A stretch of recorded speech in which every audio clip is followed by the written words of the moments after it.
If I'm drinking, I'm going all out. I'm blacking out. Either I was the best person to be around or the worst. Double-legged me through the fence. Ended up punching him in the face. Then hit me with the taser the second time. Boom. Ready to smash your fucking face in. My anger and alcohol did not mix. I ended up putting my hands on a female. Wanted to drink until failure. You are always one drink away from a bad fucking moment. Fell asleep behind the wheel. I still don't know what the fuck I hit. Could have killed somebody or lost your fucking life. Somebody held a gun up to your head and pulled the trigger. Shit's lame, dog. Drunk and stupid. Blew my whole fucking check. Bitch ass motherfucker. Love the weekends to not be a responsible fucking man. To hide all my pain like a little bitch. I love drinking. I love bitches. Leave halfway through the service because I was so fucking hungover. You're still drinking, bitch. Gentlemen, what's going on? In today's video, I'm here to talk to you guys about how I started drinking and what led me to quitting, right? So let's hop right into this. First things first. I got introduced to drinking by my ex-girlfriend. I was in high school at the time. I was around 15, 16 years old. She used to come over all the time, no matter what day it was. And the one time she brought over a bottle of liquor. And I think it was Grey Goose. And that was my first sip ever of alcohol, right? And after this, I wasn't really a drinker, right? I loved weed. I loved to smoke weed. I was a stoner. That was my thing. Smoking weed was really big for me, right? And I never really drank consistently until after I lost my mom, right? I talked about that in the last video, which you guys will see. And yeah, so like after my girlfriend introduced me to liquor, which was Grey Goose, I mean, honestly, it was game on because I had just gotten to high school, freshman. You know, you don't really get into those things until about maybe end of freshman year, beginning of sophomore year. And then once I lost my mom, it was game on, right? And I was drinking every weekend, you know, with the boys. We were going out partying, you know, shit like that. Going up to college parties when we're fucking 16, 17 years old, right? And I found out real quick that drinking really made another side of me come out, which was my anger, right? I still deal with a little fucking, with some anger today. That's probably one of my biggest problems. One of the biggest things, one of my biggest challenges I'm trying to overcome as of today, right? Like, I'm not perfect. I will tell you guys anything. I'm not perfect. I have a lot of anger built up in me, but I'm really better at controlling it now, right? Sometimes it still comes out, but all the anger I had built up into me would come out, especially when I was drunk. And I'm not just talking about tipsy. I'm talking about drunk. I would drink to blackout every time I would have some sort of alcohol, whether that was your seltzer, a beer, shots. It doesn't matter what it was. For me, there was never like, oh, you know how some people are like, yeah, man, I'll usually just have like 2 to 3 drinks. There was none of that for me. I thought that shit was so gay. If I'm drinking, I'm going all out. I'm blacking out, right? And a lot of time, like, I'd say it wasn't every time, right? It was either I was the best person to be around or the worst. But majority of the time, I was the worst person to be around because my anger would come out. I would snap out on just little shit. Like if somebody was staring at me and I didn't like it, I'm snapping the fuck out on them, right? It didn't matter who it was. Nobody could tell me shit when I got to this point. And there was always something that triggered it, right? Like I just said, it could be somebody staring at me, somebody running their mouth, no matter what it was. Like I just got extremely fucking angry and just saw red. My anger actually led me to getting arrested on one of my senior weeks. And the reason why I say one of my senior week trips, right? One of my senior weeks, because most of my friends, most of my friends in high school, they were a year older than me. So I went on their senior trip and that was the senior trip I got arrested on. And I'll give you guys a story of what happened. So me and my friend, we split E&J. It was like E&J Peach, right? And I got to the point to where I didn't need anything else. But for some reason, I went to go look for the E&J. Mind you, my buddy, he put it up in the freezer. So I went to go get it out the freezer, and it wasn't there. And that led me down. Man, I was ready to kill everybody in the house we were at. We were at a friend's house because there was a lot of us down there. Like literally, the fucking whole school was probably down there at this time. And we would just go to house to house to house to house. And we were in one of my friend's house. I don't know what exactly happened there, but I know I was probably tweaking out.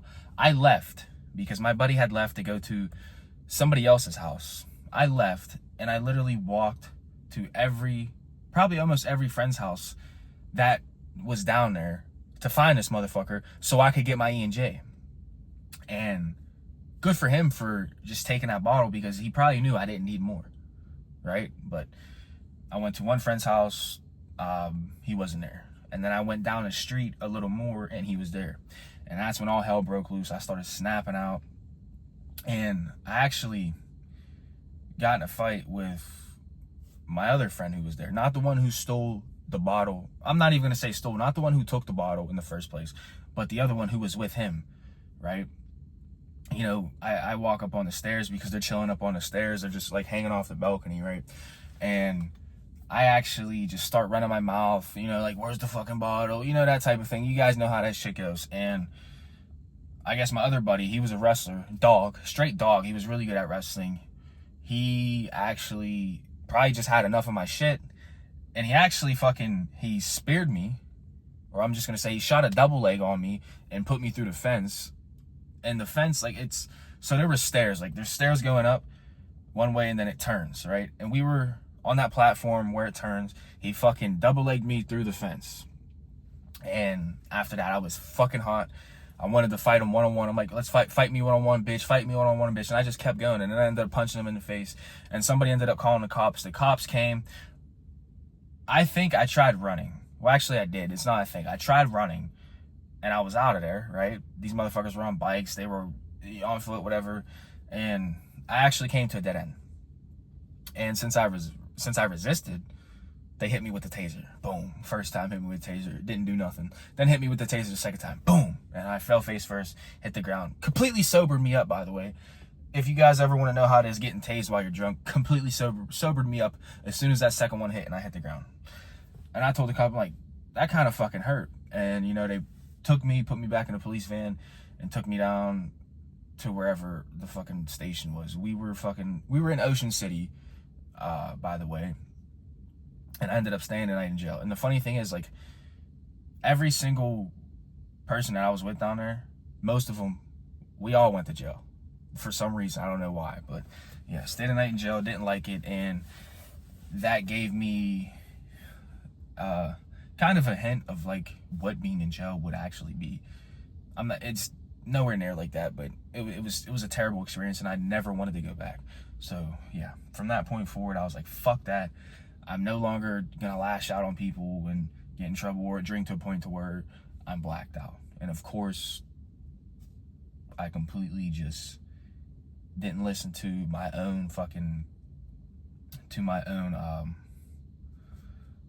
self, I should say, right? I would actually fight a lot. And it's the exact opposite of who I am, because I would never want to put my hands on anybody unless I really, really, really had to. Because there's just no point in it. I grew up in a household where I saw that a lot. You know, whether it was between the man and the women or, you know, yeah. I got in a lot of fights. It caused a lot of fights between me and friends, me and random people at the bar, just anywhere, bro. Anybody who said something wrong to me, it was on site. Like, I was ready to smash your fucking face in. And I knew that was going to lead me down a bad path. But at the time, I did not give a fuck because I had so much pain. I didn't want to be myself. I knew drinking would take all that away for the moment. That's why I actually looked forward to the weekends to drink, so I didn't have to be myself. And after a while, I knew that wouldn't benefit me in any way, shape, or form. I would ruin parties. I would ruin most of the parties I was at. I'm gonna tell you guys about this story specifically. My ex this was about 3 years ago. she invited us, because she was house sitting for one of her friends. She invited me, my cousin, and one of my good friends to the house with her, and then her two other friends, right? And this was this was my first time ever meeting them. And of course, you want to put on a good impression, right? Like your friends, you know, with a good guy, shit like that. And of course, we were drinking.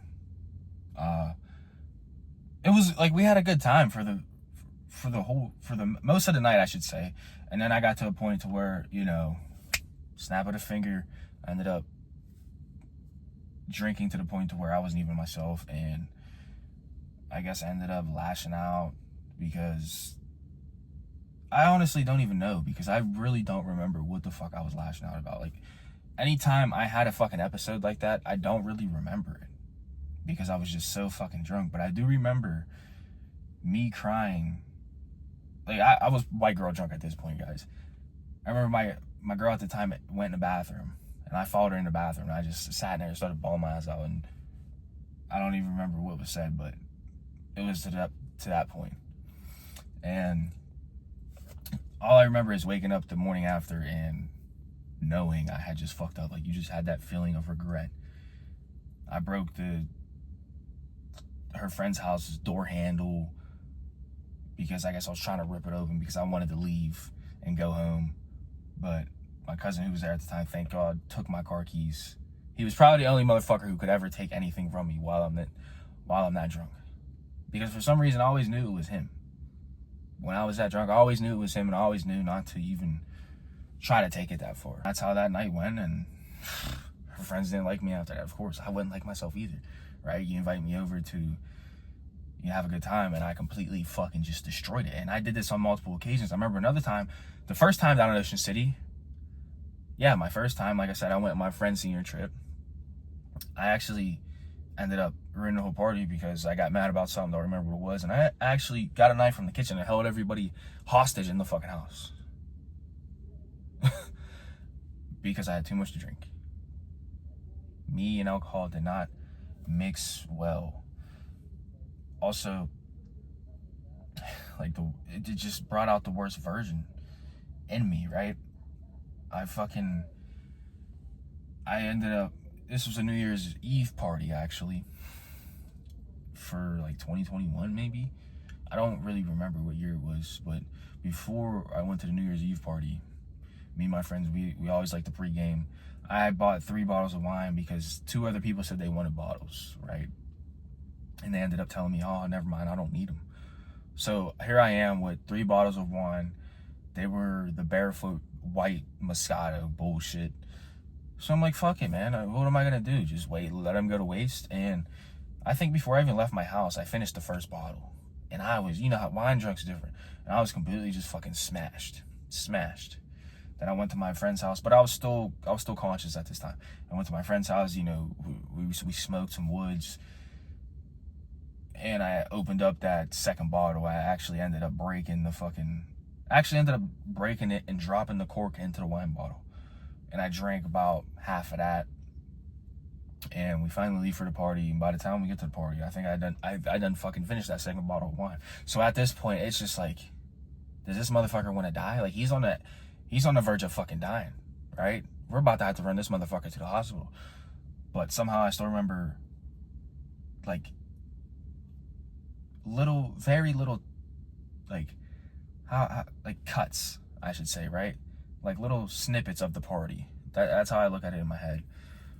But everything else after that was just completely fucking, I don't remember it at all because I was just that fucking shit-faced. And that night I ended up putting my hands on a female.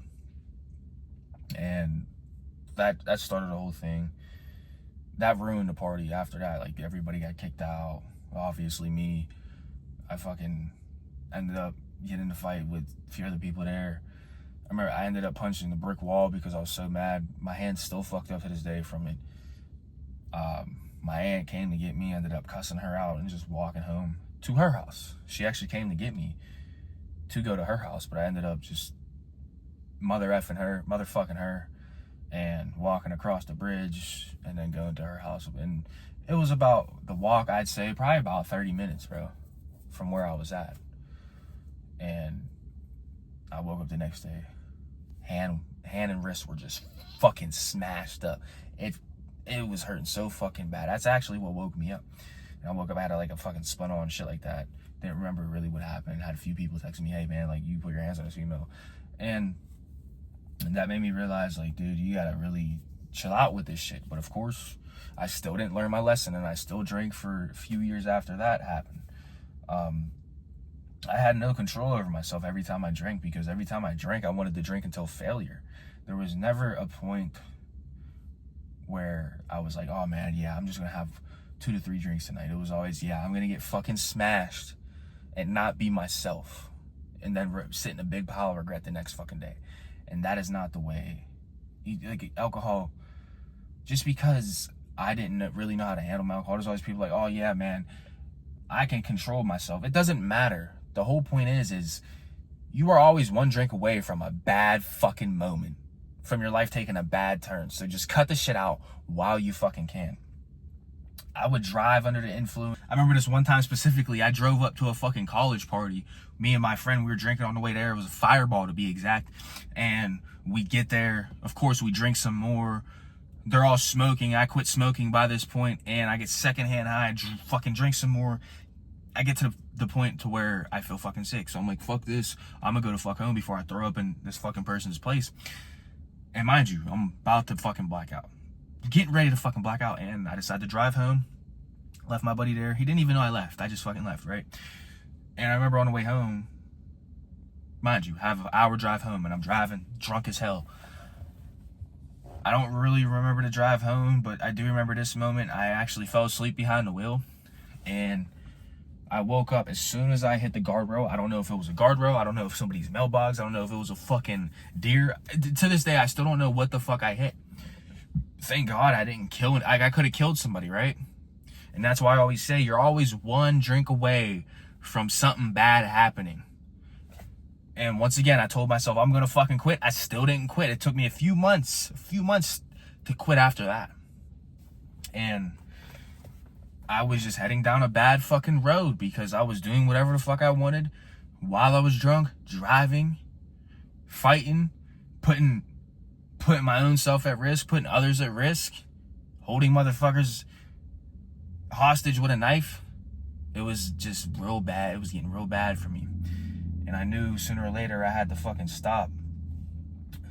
It wasn't good, guys. I always associated drinking with women. So I knew if I was going to go get drunk, if I was going to go drink, that I was going to get some ass.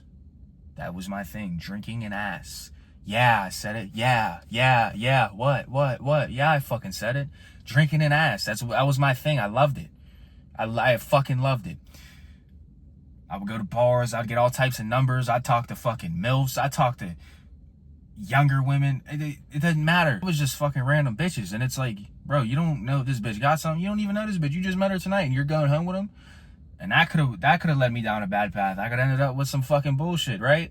And then I'd be fucked for the rest of my life because I wanted to go out and drink and fucking just fuck women because I felt some type of way underneath. And I thought that was the cure.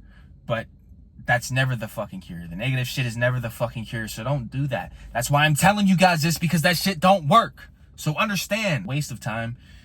Waste of fucking it's just a waste of everything, man. It doesn't bring you anything good. You feel like shit internally after every time you sleep with a fucking bitch, right? And the thing was, guys, I couldn't even talk to women if I wasn't drunk. Realize, like, that's a fucking problem. If you can't speak to fucking bitches while sober, then you shouldn't be speaking to them at all, right? Because what the fuck are you doing? That's not gonna do you any good.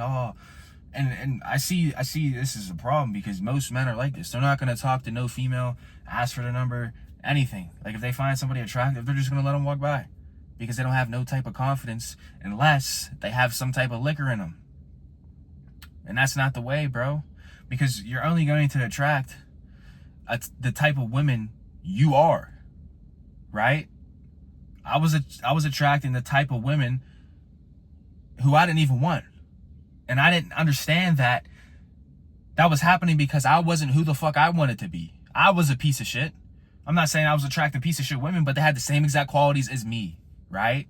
And you have to understand, you have to create this individual.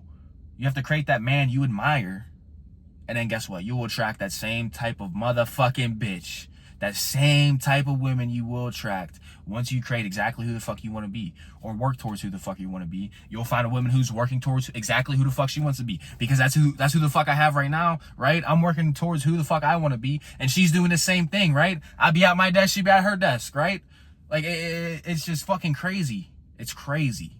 I'm telling you guys from experience, it's fucking insane how this shit works, right? Whatever you put out into the world is exactly what the fuck you're gonna get back, motherfucker. I'd go to bars just to fucking get women. Just to get them. Just to get women. It wasn't even about hanging out with the buddies, you know, having a good time. It was about just going to get women to go back to their crib or to get a number, whatever. It was just for women. Everything was just for women. As soon as I put that bottle up to my mouth, I knew what my objective was. I didn't give a fuck who I was with. It was fuck everybody else. Let's do what I want to do. Let's get some fucking bitches. And that'll knock you off your purpose so fucking quick. Because even if you do get the woman you want from a bar or just anywhere, and you have this missing piece that you need to fix internally yourself, and you think she can fix it, you're fucked. You are fucked, because that missing piece, you will create it into making it her. You will force it to her, and then the moment she leaves you, you are completely just fucked. You are fucked because you built yourself around this female. So the moment she walks out, you are nothing. It felt like you lost your fucking life. I did that most of my fucking life. Every time I had a girlfriend, most of my girlfriends, I made them the center of my life instead of my fucking purpose. I completely just put what I wanted and put it in a bag, fucking zipped it up, and just threw it away because I made the woman, or the chick I was with at the time, the main event.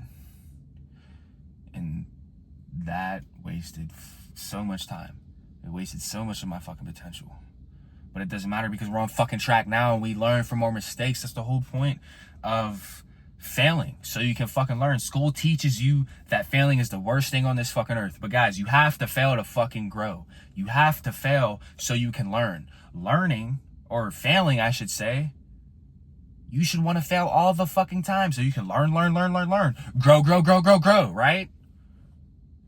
Change your mindset about what failing actually means. Failing means you're working towards something and you're growing. You're getting uncomfortable.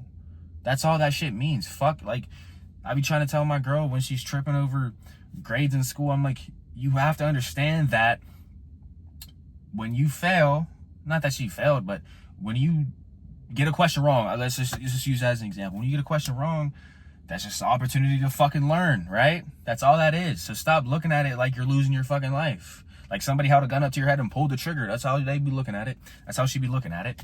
And that's how the rest of the world looks at failing. Failing is the best thing to ever happen to you in your fucking life. Trust me. Every time I drank, after every time I went out, I just always regretted it. Whether I regretted my actions and I found myself apologizing to people the day after, or I just woke up and I was completely fucking hungover and I was sick for fucking 2 days.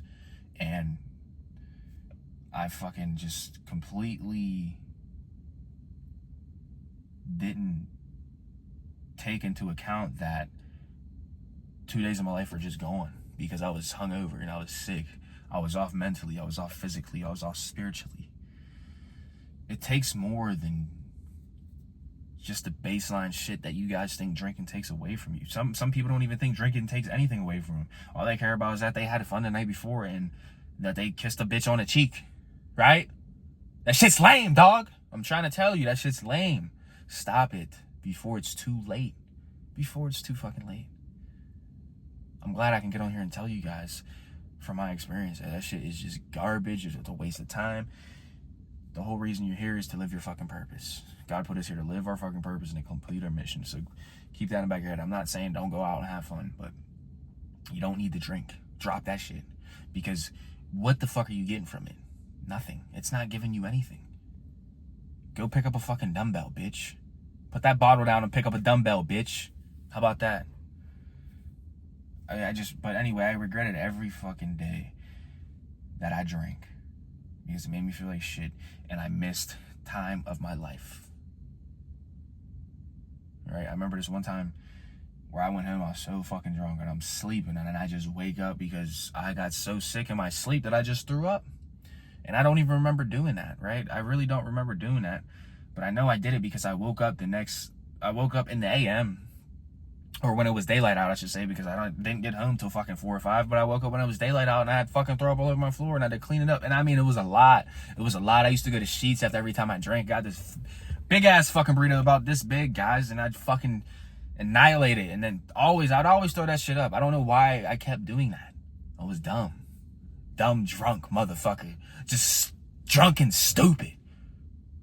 Just completely fucking stupid. I wasted so much fucking money. I'd go to the bar and I'd be so drunk by the time I got there because I'd always pregame before the bar because I didn't want to go down there and not be drunk. Because if I didn't go down there and I was sober, or if I didn't go down there and I wasn't drunk, I should say, I wouldn't be able to talk to women. So I always made sure I was drunk when I went down to the bar. But anyway, I wasted so much fucking money because I'd be down there. It'd be a random fucking dude, some old ass dude I don't even know. Like, yo, you want to drink, bro? You want to drink? And then I'd be like, yo, you want to drink? Oh, this bitch over here. Hey, you want to drink? Hey, you want to drink? And then put everybody shit on my tab. And guess what? I'd wake up the next day and I'd blew my whole fucking check that I just worked all week for. Slaving away. Just blew it all in one day on some fucking liquor and to fucking impress other random bitch ass motherfuckers. For what? What did I bring me? Nothing. But more fucking pain. All these negative acts, all they do is just bring you more fucking pain. When are you guys gonna learn? It's before it's too late. Fuck. Before it's too late, right? Snap out of it, man. Snap out of that fucking cycle you're in. I was stuck in that cycle. I was a weekend warrior. I love the weekends to go and drink. I love the weekends to fuck off. I love the weekends to not be a responsible fucking man. And to hide all my pain like a little bitch. Tried to throw it away, but I couldn't. One thing you can do, you can hide it for the moment, but you can't throw it away because it always comes back up, motherfucker. One motherfucking day, I decided that I was gonna try and quit. Did it work out as smooth as I wanted it to? No, because I gave in a few times. And then I realized, motherfucker, that I had to remove. Getting better is just a removal process, right? I had to remove the motherfuckers that were around me, the motherfuckers that I was hanging with. Like I said in my last fucking video, you are the 5 motherfuckers you hang out with the most. So if you're hanging out with 5 motherfuckers who are drinking, smoking, and just non-purpose driven motherfuckers, and they're just pleasure chasing fucking bitches, then you remove the motherfuckers like they don't even exist. Because they don't care about you anyway, motherfucker. When are you gonna realize real motherfuckers, real friends care about your fucking future? Real friends care about seeing you grow, right? They want to see you at your best. And I didn't have any of those motherfuckers in my life, so I had to remove motherfucker like they didn't even exist, right? I worked with Liam, who's my best friend now, and he was an alcoholic. This motherfucker would drink. He would leave work Friday and not even go home. He'd just bar hop. He'd wake up. Motherfucker actually, he wouldn't even sleep, right? It'd be Friday. He'd get off of work, go straight to the bar. Then go home, shower, then go home, change out the work clothes. Nothing. Go home. Just go right from work Friday, straight to the bar and be out all weekend. Never went fucking home, never showered, nothing. Just drinking, never ate nothing. And he lived like this for years and years and years and years.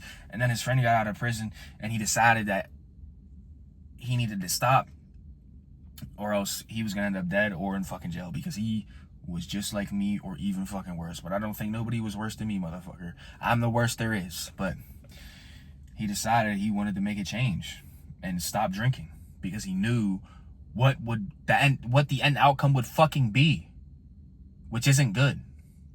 And he started going to church. Him and his best friend at the time started going to church. We're still working at the same place. He's telling me about it. He's like, man, you should quit drinking. You should come to church with me. And I'm just in my head when I first heard it, I'm like, shut the fuck up, bro. I don't want to hear that. That shit's gay. I love drinking. I love bitches. Shut up, bitch. Didn't even listen for a second. Didn't even listen. I didn't want to hear it. Even though he was telling me the truth. He was telling me the fucking truth. But eventually, he got to me. Because we were so much alike. We were so much alike. Hardworking motherfucker talking to another hardworking motherfucker. So I'm like, you know what? Maybe I should give this a shot. Maybe there'll be something good that comes out of it. That's how I thought at the moment. I was always looking for something good to come back to me. But you have to be willing to sacrifice without a specific outcome, without knowing if you'll get the outcome or not. It doesn't matter if you're going to get something good. It's about doing what's best for you. And that's exactly what I did. I started going to church. Mind you, I'm still drinking at the time. I didn't put down the bottle yet. There's some days I'd come in hungover on a Sunday and I'd leave halfway through the service because I was so fucking hungover. I felt like death and I left. You guys know how it feels to feel hungover. There were Sundays I'd miss and he wouldn't even talk to me all that week at work. He wouldn't talk to me. He was so upset by the fact that I didn't show up, or the fact that I showed up hungover and left halfway through. That's a true fucking friend right there. That's a true friend, right? That motherfucker didn't talk to me all week. And I'm like, what the fuck? Why isn't he talking to me? Because he didn't go to church, bitch.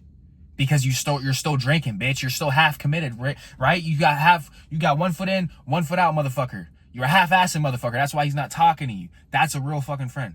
So guys, get friends like that in your fucking life. And then there became a point to where I finally put down the drink and I started showing up to church consistently every Sunday. And then guess what? That led me to getting baptized. And once I got baptized, I'm like, fuck. This is it. You're committed. You're no longer a half-assed motherfucker. If you go back now, what was all this for? What'd you put down the bottle for? What'd you put down the blunt for? What'd you stop chasing multiple women for? Right? If you're going to get baptized and it not mean anything, you might as well not even get baptized, motherfucker. You might as well not. But I went ahead and I got baptized anyway. And I remember when I came up out of that water, the pastor was like, this is it. And I'm just in my head like, yeah, motherfucker, this is it. I just got baptized, bro. That shit's cool, right? That shit's cool. You feel like a whole different motherfucker when you come up out that water. You see the world differently, right? New pathways open up for you. Every opportunity to work. I felt like everything was at my fingertips. That I was finally moving in the right fucking direction. If that was the best feeling in the motherfucking world, coming up out that water. Knowing I stepped into this new version of myself and the old me no longer existed, motherfucker. And from that day forward, it was game on. You gotta have fucking people in your life like that. You gotta have people in your life like that, because I was a lost motherfucker. Saint had me in the headlock and he was getting ready to take me down. And my boy, he found Jesus, and I found Jesus after that because he exposed me to him. And that's how that shit works. You need motherfuckers who are God first driven motherfuckers, purpose driven motherfuckers. And to this day, he's sober, I'm sober. We're in the best shape of our fucking lives, and we're crushing it. And we're saving everybody one by one, right? I can't even tell you how many fucking people he has saved. And he has tried saving multiple others, but they just didn't want it. They just didn't want it bad enough. That's his purpose. He's just saving motherfuckers left and right like it's nothing. He's like, hey, bro, come to church. And once he gets them to come to church, it's raps after that, because after that, he's just in their head, hey, come to church, motherfucker. Jesus first. He's that type of motherfucker. Once he gets you in there, you're in there, and you're committed for life. And that's what life's all about. Healing yourself and then healing others, motherfucker. Healing yourself and healing others, motherfucker. That's what life's all about. All about it. Fuck your goals, man. Fuck your house you want. Fuck your car you want. It's about becoming the best version of yourself and helping others do the same exact thing, motherfucker. That's what it's all about. That's why we're all here. But most of us, we don't do it. Why? Because we're pleasure driven. We're not purpose driven motherfuckers. Hey, on this channel, we choose purpose over pleasure every motherfucking time without even thinking about it, motherfucker. Purpose over pleasure is the fucking standard, motherfucker. You see it in my bio, the standard, right? And that means the hard shit is just a standard. It's the standard. Waking up early, it's a standard. Training like a motherfucker, it's a standard. Tracking your macros, it's a standard. All that shit that everybody views as hard is a standard to us, motherfucker. That's just laughable to us. As of today, guys, I'm 2 years sober. 2 months and 1 day, motherfucker. And it feels fucking good. It feels real good that I left that old me behind. That bitch ass motherfucker. Left him in the dirt. Buried that motherfucker and then I threw cement over it. It feels real good, motherfucker. 2 years, 2 months, and 1 day stacked. Of not putting that bottle to my mouth. Not putting that blood up to my mouth. Not giving in. And it feels real fucking good. Everybody needs to experience this in their life. Because I'm telling you, once you get rid of them vices, motherfucker. Once you get rid of them vices, that vision that God has put on your heart, it's yours, motherfucker. It's yours because you're no longer blocking out that conscience. That conscience that you think is your inner voice, that's God's voice, motherfucker. And guess what? The moment I started listening to that conscience and I committed and I stopped being a 1 foot in, half foot out motherfucker, my life changed. It went up, motherfucker, and it's continuing to go up every single fucking day because I seek pain daily. I eat pain daily, motherfucker. Daily. It doesn't matter what challenge comes my way. It's all laughable to me. It's all fucking laughable to me. And I will pass the test every motherfucking time. All the test is, it's an opportunity to step into the new version of yourself, motherfucker. That's all it is. So change that perspective on pain. That's all that fucking is. It's pain from our creator. He's like, hey, it's time to level up, motherfucker. Are you going to pass the test or are you going to fail like all these other bitch ass motherfuckers do? Guys, I'm back, bitch. I'm back. 3 videos a week as of now. But we're probably going to turn it up a notch because I'm always seeking more fucking pain. Whatever's difficult for me, I'm going to continue to do it, right? And that's how I need you guys to be. If it's hard, do it. Actually, a motherfucker told me, it's not hard. It's just new, motherfucker. I'll see you guys in the next video. I fucking love you. Let's